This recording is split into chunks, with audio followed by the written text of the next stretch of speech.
Hey friends, it is Read Through the Word. It is March the 15th, and today's lesson is a great piggyback from yesterday's lesson. Yesterday's lesson is a good segue to this. Moses is still giving out his final instructions, and I wonder if you noticed the section Deuteronomy 11, 8 through 32, the blessings of obedience. Remember, we've already talked about those.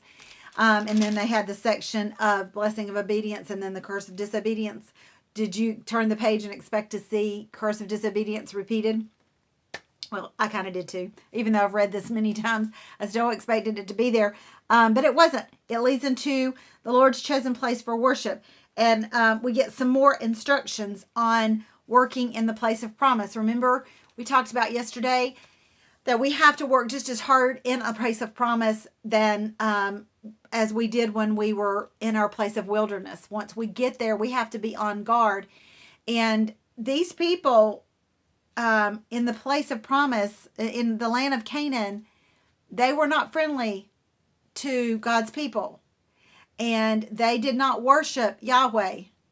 They worshiped many other gods. And we've already seen how the Moabite women seduced the men. So we've seen evidence of how dangerously seductive sin is and is rampant in these lands. And I just think it's so gracious of God.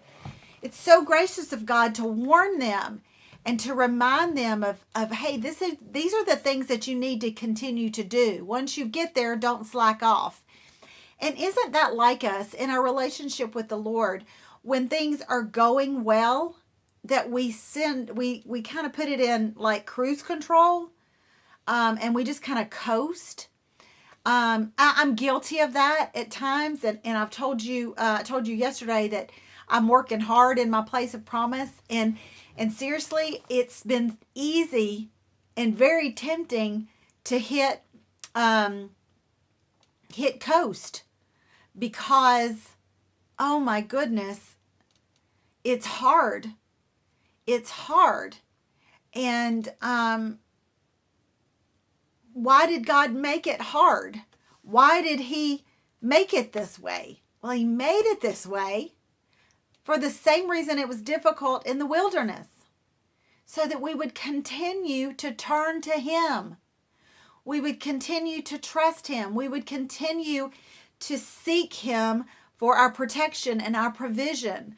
We would continue to long to be in his presence because of his blessings and because of what he had done for us. And we would still have that reverent fear for him.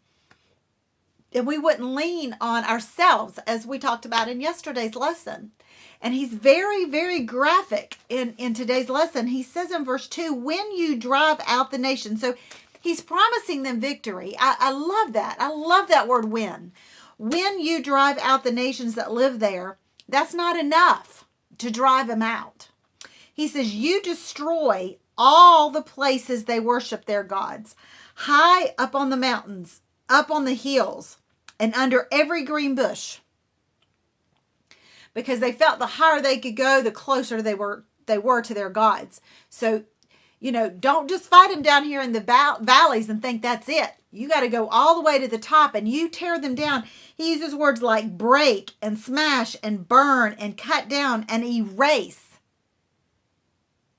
These are some strong, powerful verbs of what he wanted them to do. He wanted them to completely wipe out the land of all other gods. Because he is a jealous God and he did not want to compete with them. Not that he is any competition for their power or anything, but boy, are other gods competing for us. And we turn to other gods so quickly and so easily. So that's what he's saying. I know how vulnerable you are. And it makes me go back to Exodus.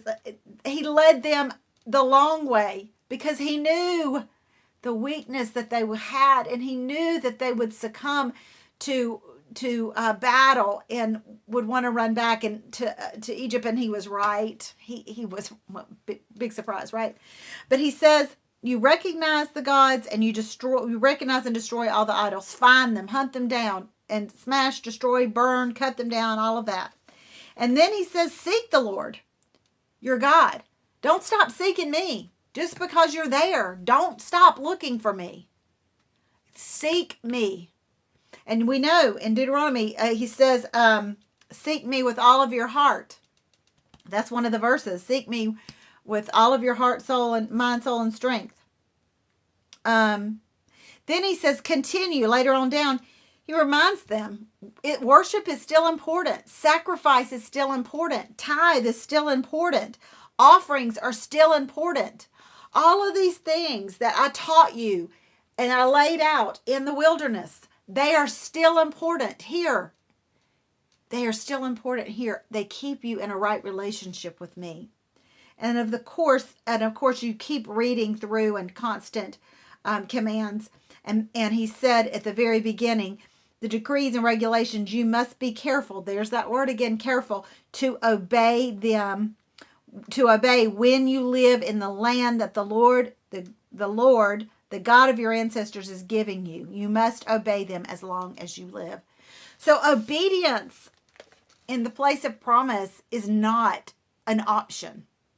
It's an expectation. God is laying out the expectation for them. And we'll continue the saga and see how that goes. See you tomorrow on Read Through the Word.